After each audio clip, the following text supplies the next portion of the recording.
Olá, queridos amigos, queridas amigas, estamos de volta com o nosso programa Semeando Espiritualidades, Diálogo e Crítica.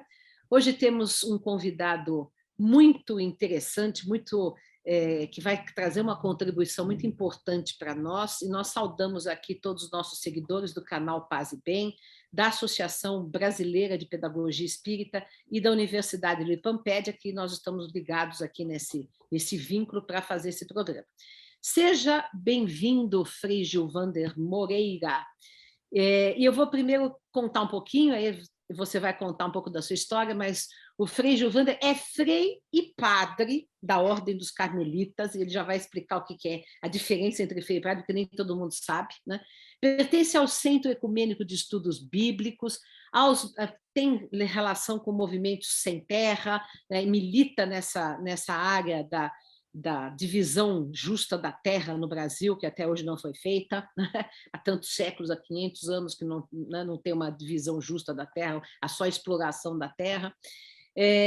Também agora me esqueci a terceira coisa que você falou, olha só, devia ter anotado, que você também pertence a outra Pastoral instituição. da Terra. A Pastoral da Terra, isso, a Pastoral da Terra. Então, seja bem-vindo, Frei Gilvander. Nós estamos muito felizes que você está aqui conosco. Tudo bem com você?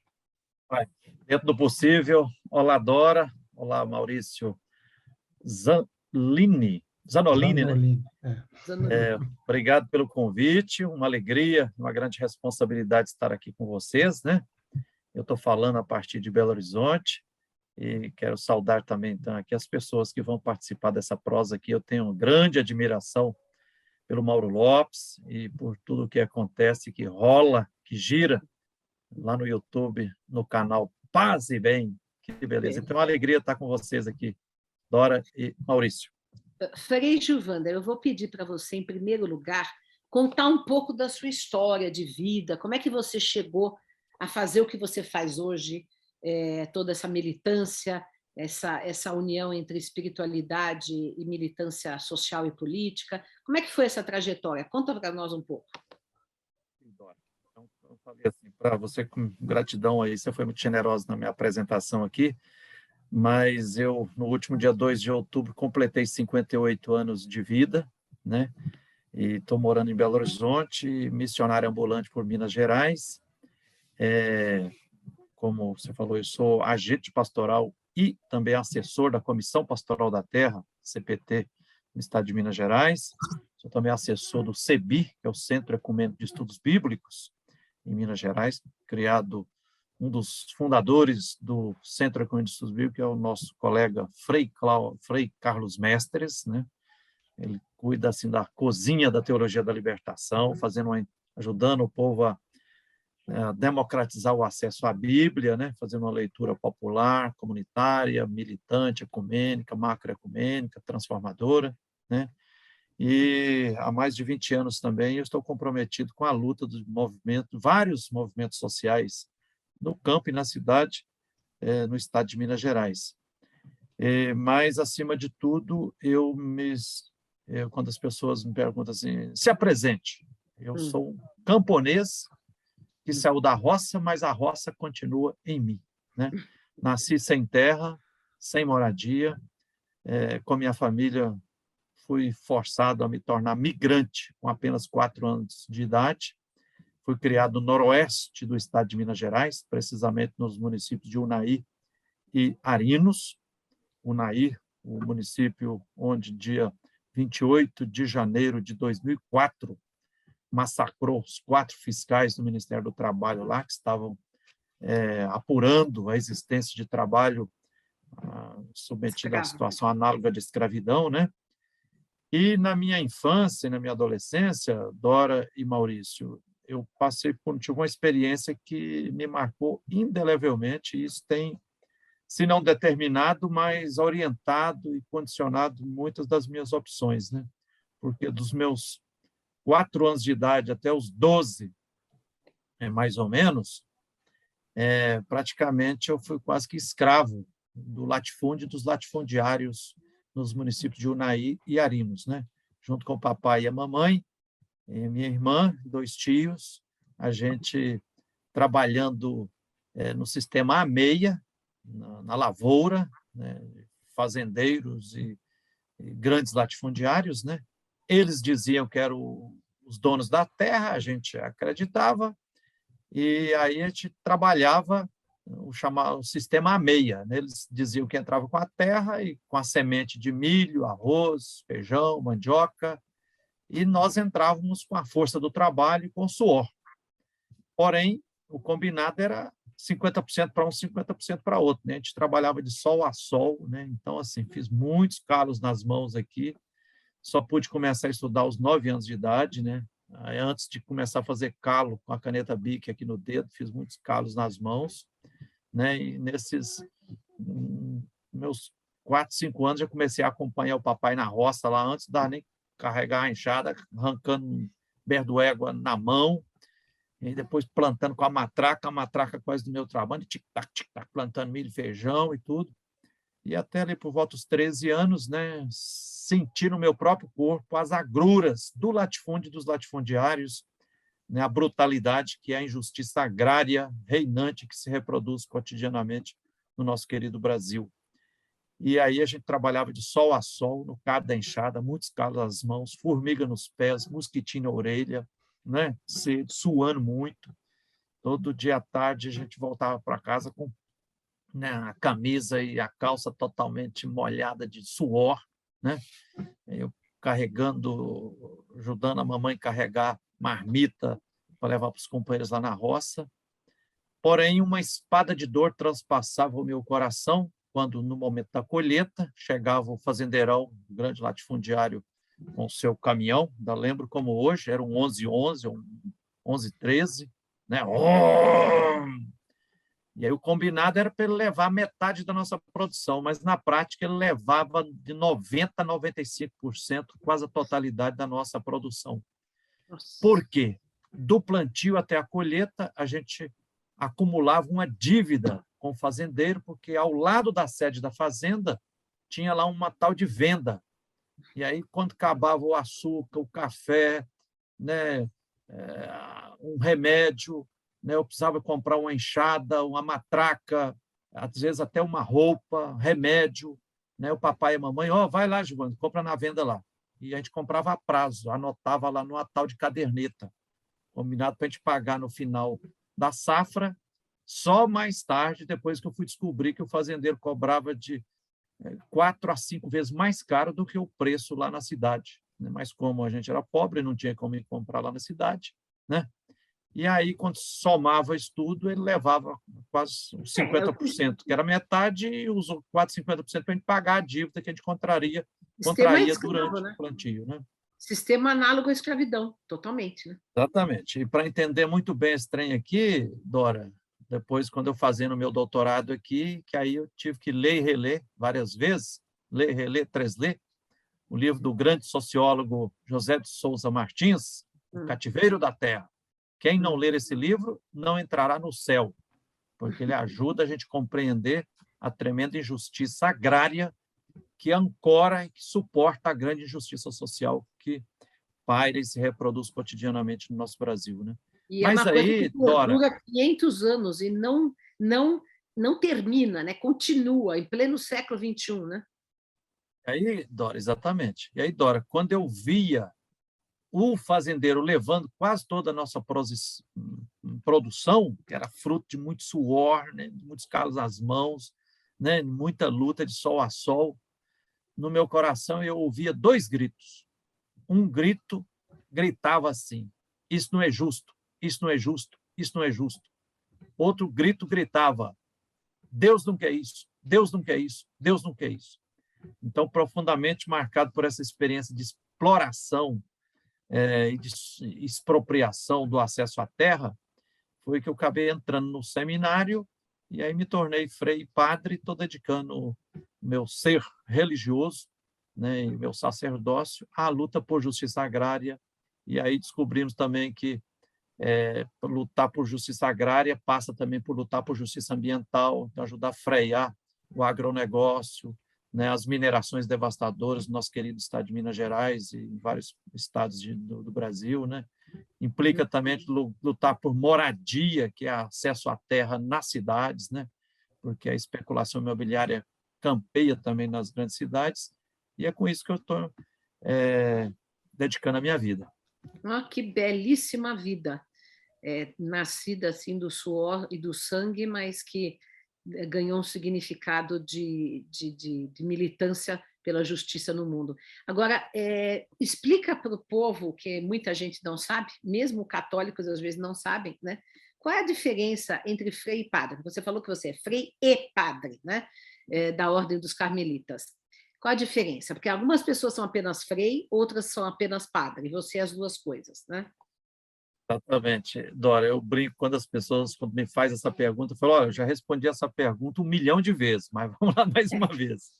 Né? Primeiro, eu sou frei porque eu sou de uma ordem religiosa, a Ordem do Carmo, dos Carmelitas, nossa província, a Província Carmelitana de Santo Elias. Padre é aquele que é ordenado para ministrar os sacramentos, né? Os 6 sacramentos. Ele recebe o sacramento da ordem e ele está autorizado a fazer, em nome da igreja, instituição, da Igreja Povo de Deus, os outros 6 sacramentos, né? Da Eucaristia, batismo, comunhão, confissão, né? E os outros. Então, assim, estrito senso, para resumir em poucas palavras, padre é aquele que está autorizado para fazer os sacramentos. E o frei é um irmão, né? A gente fala frei, freira. A gente fala irmã Maria, irmã Joana. Então, tem as freiras são irmãs. Então, o frei é um irmão.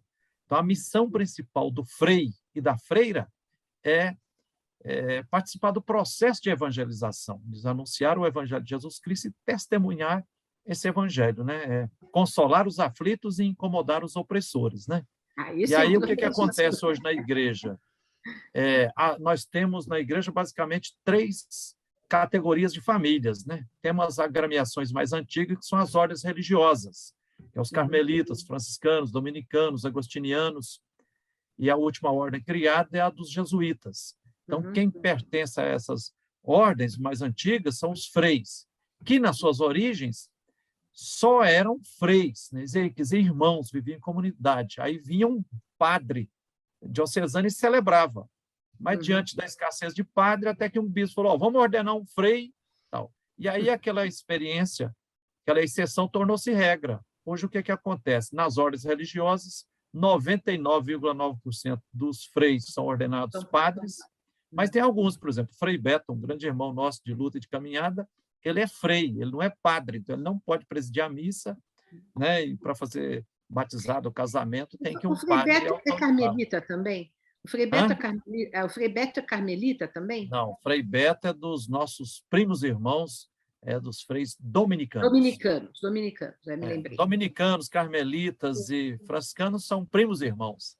Todos do início lá do século XIII, né, uma época de idade média brava, né? E aí eram ordem mendicantes, fizeram a opção pelos pobres, os mais antigos menores. Os mais antigos eram os beneditinos, né? Que esses vieram antes, né? Os frades beneditinos. Né?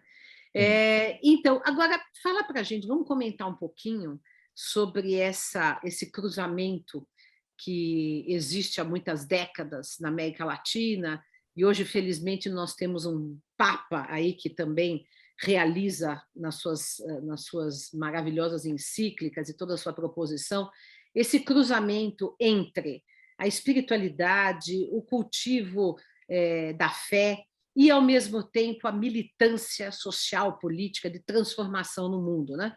Então, nós tivemos aqui grandes, né, pessoas como o Casal Dáliga, o Frei Breto, que você acabou de citar, o Leonardo Boff e tantos outros que trilharam esse caminho, né, que nós aqui no nosso programa sempre entrevistamos pessoas nesse sentido, de várias religiões, de várias origens, mas que fazem esse cruzamento, né, entre espiritualidade e militância. Né? E que tem gente que acha isso um horror, né? Os conservadores acham isso uma coisa absurda. Né? Fala um pouco sobre essa questão, a sua relação com a teologia da libertação e tudo mais.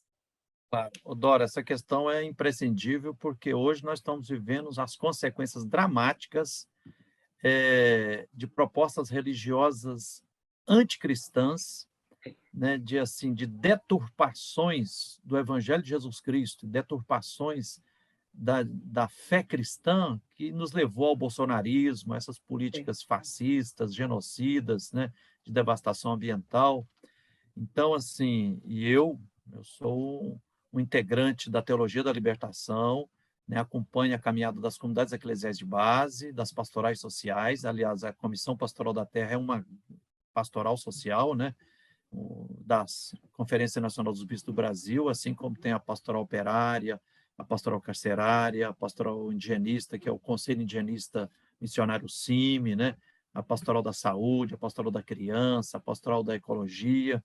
São pastorais que não têm como foco promover apenas, animar apenas conversões pessoais, mas que percebe que nós temos não apenas problemas sociais, mas nós temos injustiças sociais, é preciso a gente mexer nas causas que geram as injustiças e as violências e os processos de morte. Por isso pastorais sociais.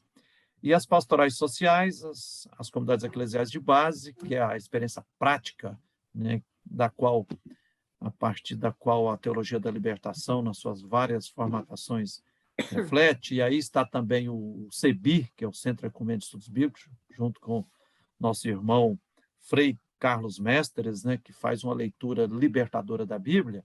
Então, a gente tenta resgatar, com um olho na Bíblia, outro olho nos pobres, na realidade dos povos marginalizados, violentados, né, um pé na Bíblia, outro pé na luta das lutas populares por direitos humanos. A gente percebe a íntima sintonia que tem entre o Evangelho de Jesus Cristo. Ele não hoje, por exemplo, tem muita gente que amputa a dimensão social, né? Então, assim, o Evangelho de Jesus Cristo, ensinado e testemunhado pelo jovem Galileu, Jesus de Nazaré, ele tem a sua dimensão espiritual e a sua dimensão social, né? Igual assim, para a gente pegar uma canoa e atravessar o rio, você tem que remar dos dois lados. Se remar só de um lado, fica só girando assim, né? Então, nós, da Teologia da Libertação, das SEBs, das pastorais sociais, vemos uma íntima relação entre o espiritual e o social, entre o espiritual e o material, né? Hoje, nós estamos num mundo assim que se promove, muitas vezes, divórcios e separações entre realidades que são inseparáveis, né? Nós temos sempre que fazer autocrítica e perceber que na sociedade ocidental, lamentavelmente, nós somos muito herdeiros de uma cultura europeizada, de um eurocentrismo, né, de muitos dualismos que foram visões assim questionáveis da filosofia grega, que separou o que é inseparável, né? Então, assim, não tem separação entre, por exemplo, espiritual e material. Por exemplo, se eu estou passando fome, para mim isso é uma questão material, mas para você, Dora e Maurício, é uma questão espiritual. Se vocês estão passando fome, para vocês isso é uma questão material, mas para mim é uma questão espiritual, né? Então, não tem separação entre, por exemplo, entre sagrado e profano. Sim. Né? Como diz o nosso Frei Cláudio Van Balen, que partiu no último dia 20, Dia da Consciência Negra para a Eternidade, aos 88 anos aqui em Belo Horizonte, fala assim, a realidade mais sagrada que tem é o profano, porque é no profano que está a vida, as relações humanas, né? Não tem separação entre humano e divino. O divino está no Deus humano. Deus se manifesta em toda parte. Deus, o Espírito Santo de Deus permeia e perpassa todas as relações humanas, todas as relações sociais. Eu gosto muito de evocar o segundo versículo da Bíblia, né, que diz assim, no primeiro versículo, Deus criou o universo. No segundo o Espírito de Deus, tem muita tradução, paira sobre as águas, mas essa tradução não é boa. O Espírito de Deus está nas águas, permeia e perpassa as águas. E como ali é um poema, o primeiro capítulo do Gênesis na Bíblia, o Espírito de Deus está na água, mas não só na água. A água é uma metáfora de toda a realidade, quer dizer, toda a realidade é sagrada. Então, toda pessoa é humana, né? Como diz lá também no final do primeiro capítulo do Gênesis, nós somos imagem e semelhança de Deus, ou para dizer na linguagem do apóstolo Paulo, né, somos templos do Espírito Santo. Então, não tem separação entre humano e divino, entre sagrado e pecador, né, entre interno e externo, entre pessoal e social. Então, a teologia da libertação tenta resgatar essa sintonia que existe entre as várias dimensões da vida, né? E aí a gente percebe um grande mal que eu percebo que acontece hoje na prática e também teoricamente, é que muitas vezes as pessoas separam e aí reduz a religião à autoajuda, a um intimismo espiritual, a um espiritualismo, fica eu verticalmente relacionando com Deus, né? Reduz Deus a um quebra-galho, né? Então Deus para arrumar emprego para o meu filho que está desempregado, curar minha mãe que está com câncer, ó, isso tudo é quebra-galho, né? Deus é amor, o amor é Deus, né? O único poder que Deus tem é o amor. Deus não age de forma mágica, assim. Um Jesus Cristo milagreiro, né? fez os milagres, mas nas entranhas do humano e das relações sociais, né? Não é uma mágica os milagres feitos por Jesus, né? Foram atos de amor, né? Foram atos de amor. E a gente, mas as pessoas estabelecem com Deus essa relação de barganha, né? De barganha, e não de sentir Deus dentro de si para manifestar Deus na sociedade. Maurício quer falar? Frei Gilvander, você falou essa coisa do remo, né? Quer dizer, você tem que ter remado dos dois lados, não dá para remar de um lado só, porque senão você fica girando. E eu estava dando uma olhada no seu canal do YouTube, e o canal é exatamente isso, né? Tem vídeos de leituras bíblicas, análises, interpretações, e no próximo vídeo é você militando lá na Câmara, falando, chega, vamos acabar com esse rodoanel, né, não sei o quê. Então, e aí do próximo vídeo é uma leitura bíblica, uma coisa espiritualizada, então é isso, você está ali, o canal está ali remando com os dois remos, né?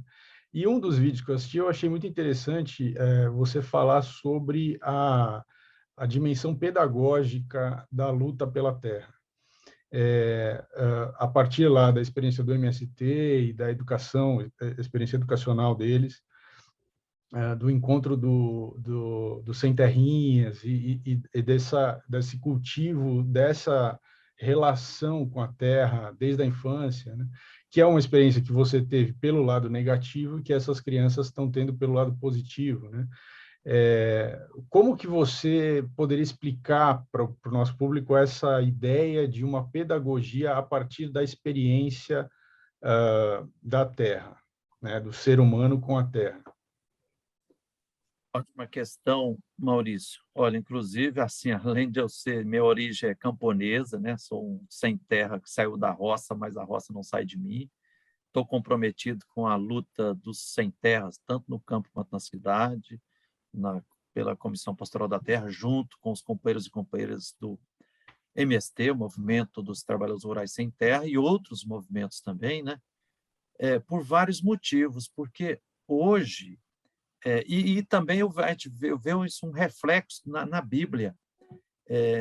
Hoje nós temos que levar muito a sério, né, os alertas, por exemplo, do painel intergovernamental da ONU, integrado por milhares de cientistas, né, por exemplo, ecoou agora na COP26, essa 26ª conferência promovida pela ONU lá em Glasgow, na Escócia, dizendo, olha, nós temos um único planeta Terra, ele é limitado, ele está totalmente sendo despelado, submetido a queimaduras de primeiro, segundo e terceiro graus, né? O desmatamento, né? da Revolução Industrial, meados do século XIX para cá, em média, o aquecimento global já aumentou de 1 a 1,5 grau pelo mundo afora, e as estimativas se continuar assim, daqui a uns 20, 30 ou 40 anos, nós estamos caminhando para um apocalipse final. Então, a gente tem que ver que hoje, e aí viver a nossa dimensão religiosa hoje não pode ser exclusivamente numa questão pessoal, de eu relacionar com Deus, né? E a gente tem que ser, de fato, luz no meio das trevas, fermento no meio da massa, né? E um tempero bom. E aí a gente precisa, a chamar o povão para a gente frear os grandes projetos de exploração que hoje são tocados em nome da idolatria do mercado e do capital, né? O capitalismo hoje ele não apenas explora, mas ele superexplora, né? E no Brasil nós não temos apenas o capital financeiro, especulativo, ou as grandes empresas, ou as grandes multinacionais explorando a força do trabalho. Mas no Brasil é uma tríade, é o aprisionamento da terra, né, em latifúndio, né, essa iníqua estrutura fundiária pautada no latifúndio, né, a CPT nós tivemos uma CPMI da terra no Brasil que atestou que no Brasil apenas 2% se diz donos, proprietários de quase 50% da terra. Então, um aprisionamento muito grande. Por isso, o livro do nosso irmão, o José de Souza Martins, né, o cativeiro da terra. Então, ele tem que tomar atenção para isso. Quer dizer, se aprisiona a terra para enxotar o povo para as grandes cidades, quer dizer, empurrar, expropria e expulsa o povo do campo, aí faz o grande êxodo rural, aí constrói-se as grandes favelas nas periferias das grandes cidades, o povo desempregado reforça o exército desempregado, com isso faz um achatamento salarial, com isso a guerra social na cidade funciona a todo vapor, aí vem os grandes empresários da cidade abocanhando cada vez mais o campo, né, em proposta de agronegócio, né, em latifúndios, com o uso de tecnologia de última geração, com exagero de agrotóxicos. Hoje está girando no Brasil mais de 2.000 marcas, tipos de agrotóxicos, né? E gerando uma desertificação da terra, né?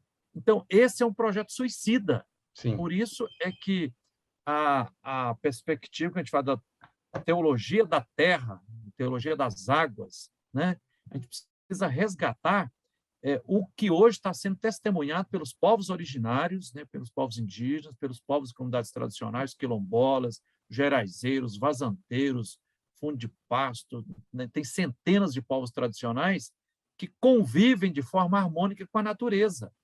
E isso a gente tem muitas passagens na Bíblia que nos inspiram nesse sentido. Eu gosto muito de fazer referência assim, ó.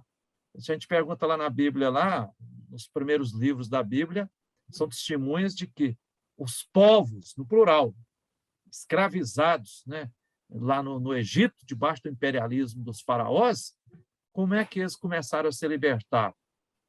A partir da liderança das mulheres, principalmente das parteiras, né, as mulheres do setor de saúde, fizeram greve geral, fizeram desobediência civil, desobediência política e desobediência religiosa, chutaram o pau da barraca diante de um decreto-lei, de uma medida provisória do faraó que mandava fazer controle de natalidade. Ó, parteiras, vocês forem chamadas, se tiver nascendo menino, mate.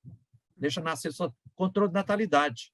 Naquela época, tinha uma interpretação religiosa que dizia que o faraó era a voz de Deus. Aí elas, está cheirando mal esse trem. Desconfiaram mineiramente, fizeram greve geral, fizeram desobediência civil, religiosa, política e econômica, e isso tornou possível o nascimento de Moisés e de tantas outras crianças, né? Então, quer dizer, o processo de libertação começa com rebelião. Depois eu gosto e principalmente sobre a liderança das mulheres, né? Do setor de saúde. Depois eu gosto de lembrar também, no meio da Bíblia, precisamente no capítulo 65, lá do livro de Isaías, está a grande utopia.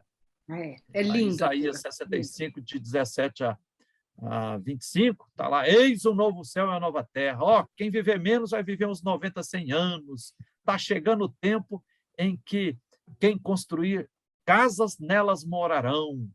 Quem trabalhar e produzir, gozará os frutos do seu trabalho, né? O lobo vai comer no mesmo prato com o cordeiro. Quer dizer, é o sonho, a utopia dos povos escravizados, né, exilados ali, que é interpretado como o sonho, a utopia de Deus, é de um mundo transfigurado, superando as relações da exploração capitalista, superando a mais-valia, né? Porque na sociedade capitalista, o que é que acontece?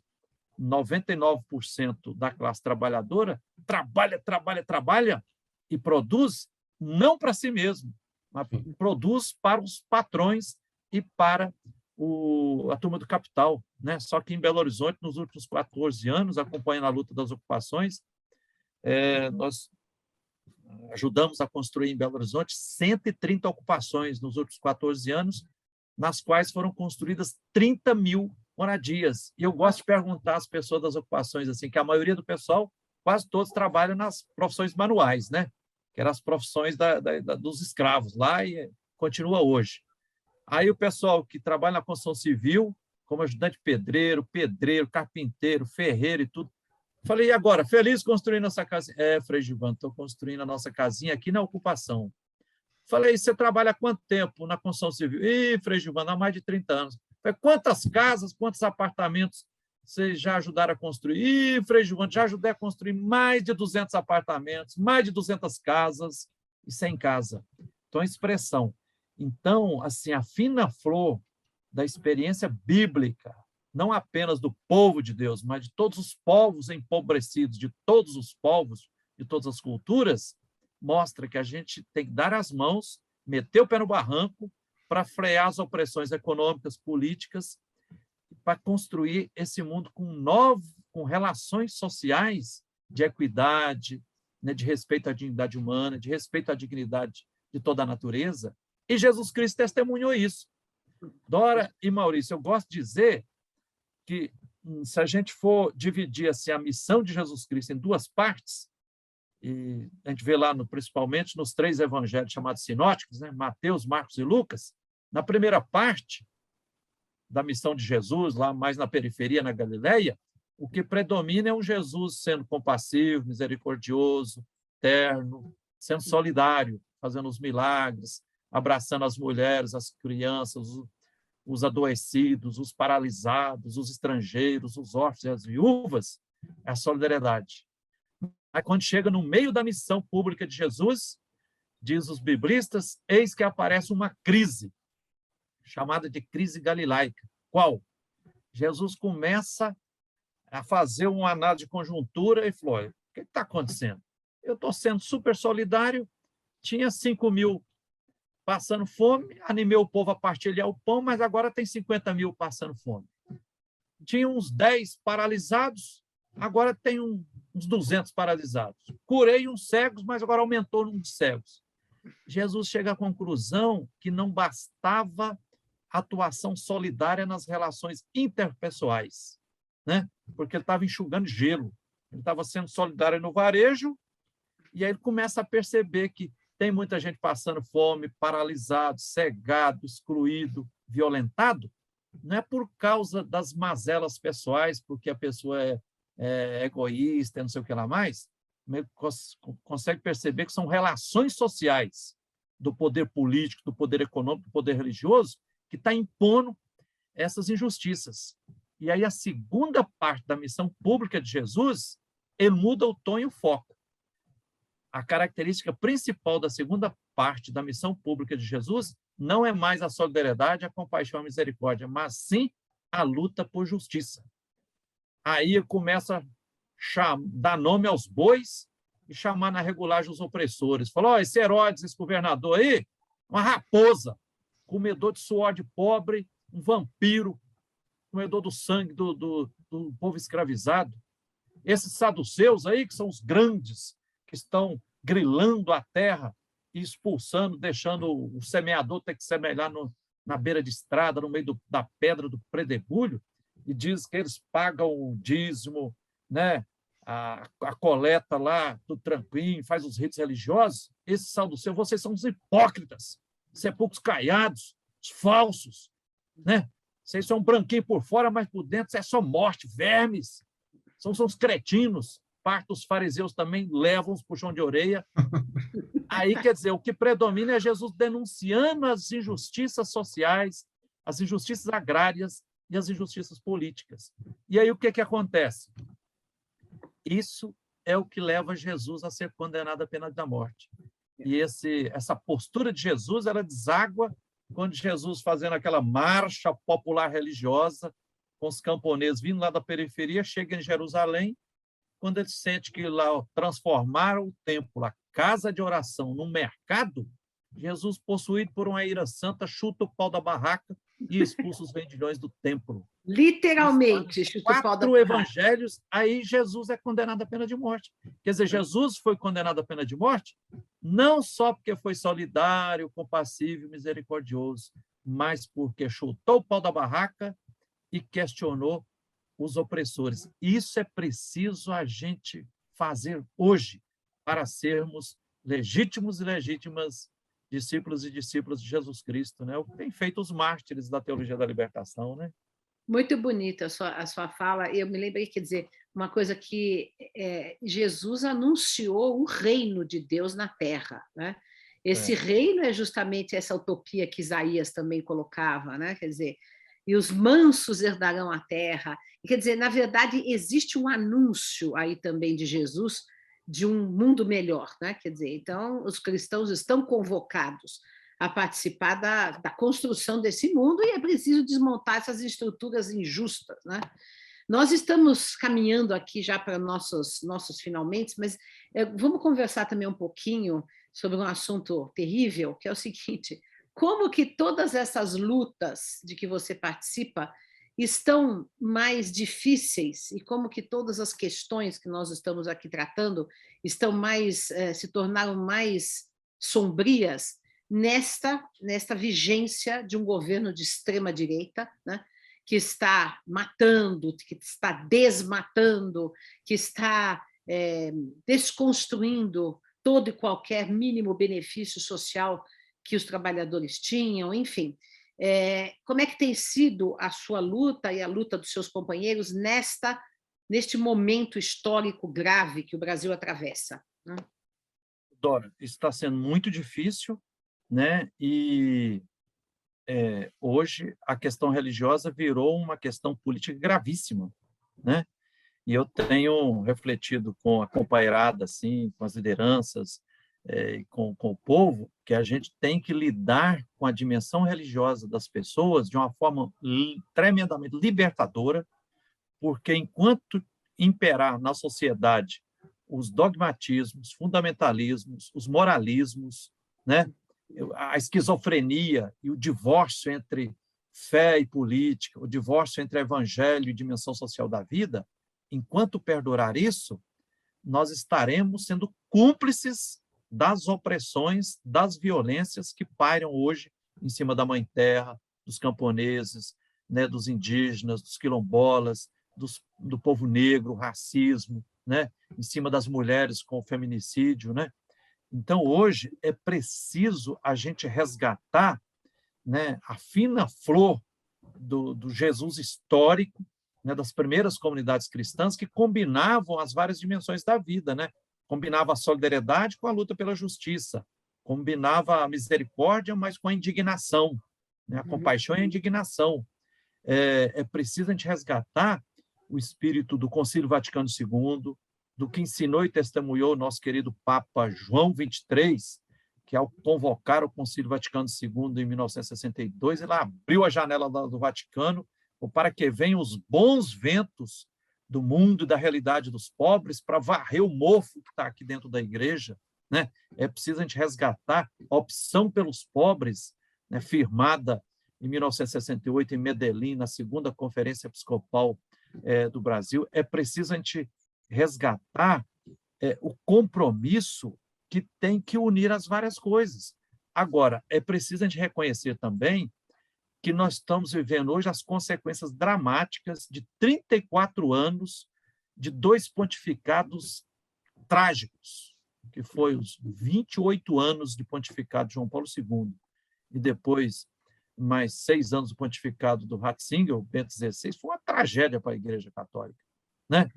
Porque, assim, o João Paulo II não foi nem por maldade pessoal, mas porque ele foi, em grande parte, vítima da origem dele, porque, como polonês, e a Polônia foi vítima do socialismo real, porque asfixiava a dimensão de transcendência da religiosa. E eu entendi isso, Dora e Maurício, quando eu estava fazendo um mestrado em exegese bíblica lá em Roma, porque logo convivi na casa no Colégio Internacional dos Freis Carmelitas em Roma, nós éramos 47 freis lá, e freiras fazendo mestrado e doutorado de 17 países, e aí tinha alguns da Polônia. Então, que assim, experiência eu rica, pude né? perceber que os poloneses tinham tanta raiva do comunismo, o chamado socialismo real, como nós temos raiva do capitalismo. Então, o que aconteceu? Chegou João Paulo II e ele fez um diagnóstico pensando que o mundo era uma Polônia. E aí, qual o problema que ele identificou? Se a Polônia asfixia a dimensão religiosa, se esse é o problema, qual foi o remédio que ele apontou?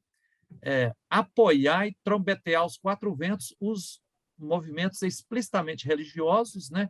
Espiritualizantes, que desencarnou a fé cristã, que amputou a dimensão social do evangelho.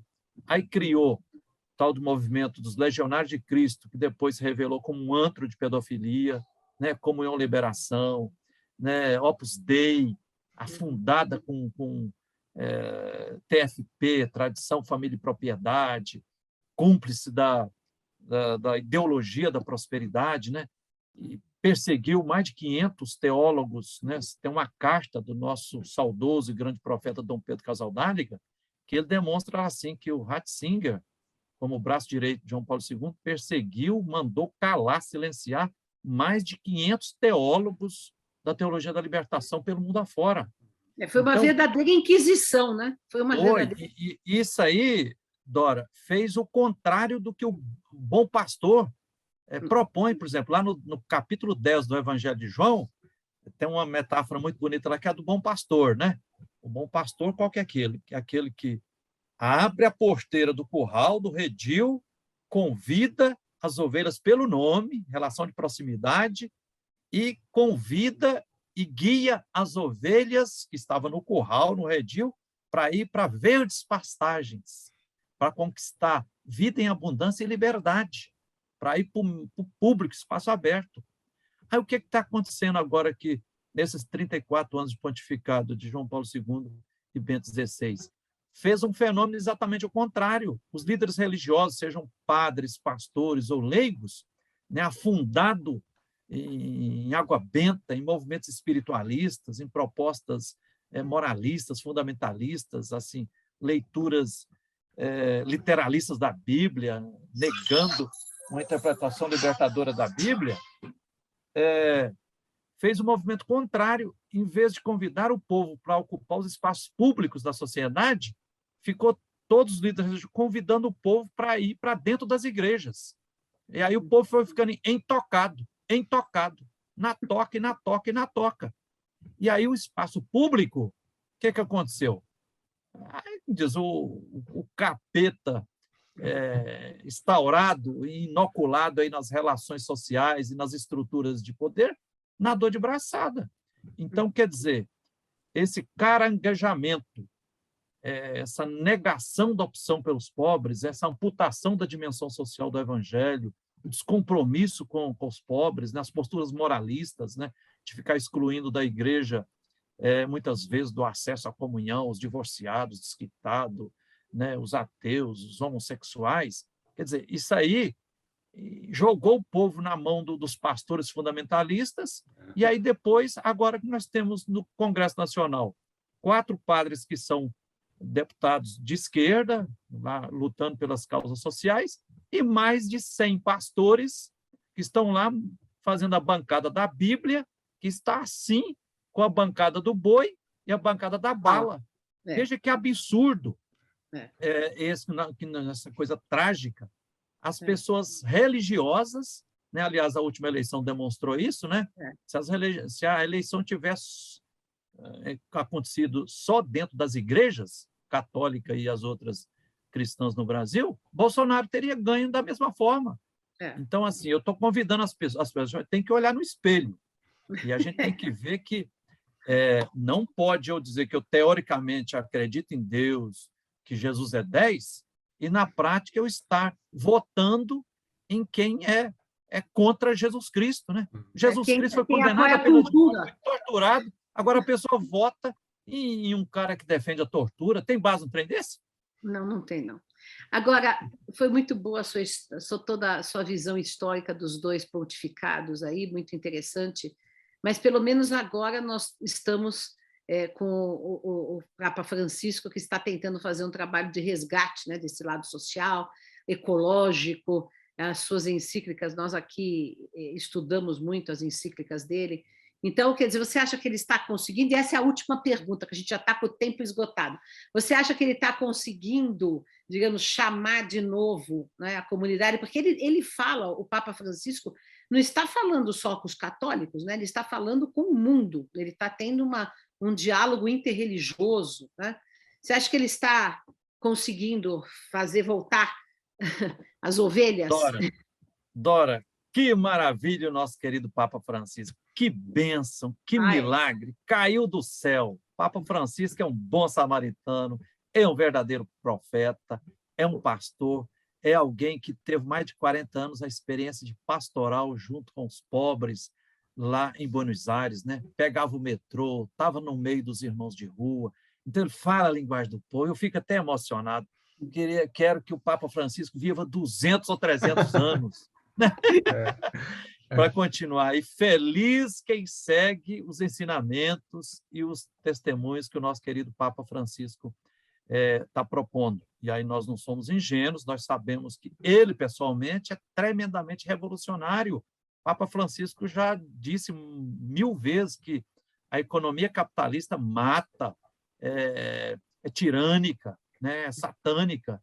Né? O Papa Francisco já disse que Jesus Cristo é revolucionário, que ser cristão e ser capitalista é uma contradição, que tem muito mais semelhança entre o Evangelho de Jesus Cristo e o socialismo, o comunismo, do que com o capitalismo, né?